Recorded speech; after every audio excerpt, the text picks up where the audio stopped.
I'm making my first row of trees in the background this pinky gray color, which I've mixed the black, the white, and the alizarin crimson that I was using to make the trees. And then I'm going to make them darker as they come forward so that it will have some depth. And here I've already started a row, but this side is a little darker than this side. So I'm just trying to make them a little bit matchy. They don't have to be perfect, but I don't want half the painting to be one way and half the other way. So just to make those little trees pop, just push down, load your brush some more, and the next row I will make a little darker. So I've cleaned off just with a paper towel this dirty poofer brush that I had from the clouds, and I'm going to add some fog in between the two layers of the trees so it looks misty and snowy.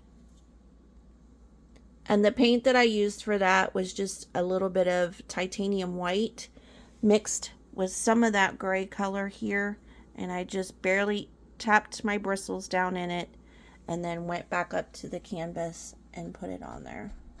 So it starts getting muddy. You only want to dab a few times and then reload your brush. And then again, clean, dry brush, semi-clean. I cleaned it with a paper towel. Take out those little brush strokes so that the painting will be flat and not be bumpy looking when it dries. Those little hairs that are stuck in there you can get out later. There's little blobs and hairs. Don't mess with those because you'll just mess up your painting trying to take them out.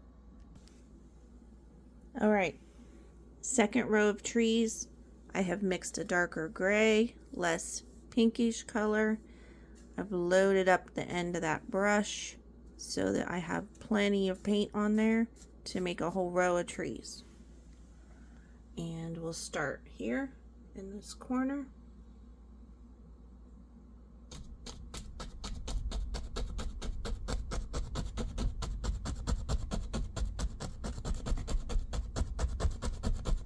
Starting to get too light, so I need to reload.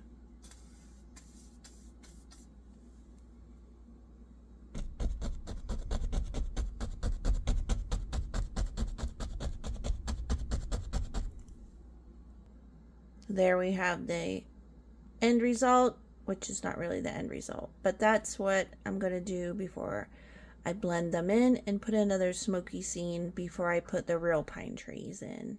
We may add some definition to a couple of these because it's getting closer and we want it to look more defined the closer it gets, and also darker the closer it gets. So what I did was just fatten them out a little bit. Made them look more pine tree-ish, a couple of them, and also pulled them up to add some interest. Maybe some other ones I'll add with the little liner brush to put some in the background. So some shorter ones maybe behind that row. So I'm just loading up my liner brush here. And we'll put some little lines here for some other little trees behind there. Maybe even extend a couple of these bigger ones so that they look a little bit more. And you can always go into this area and pull up some of that paint too, if there's enough there. But I've kind of blended it in, so there's not much to drag at this point. Although oil paint's very forgiving and you can always move it around.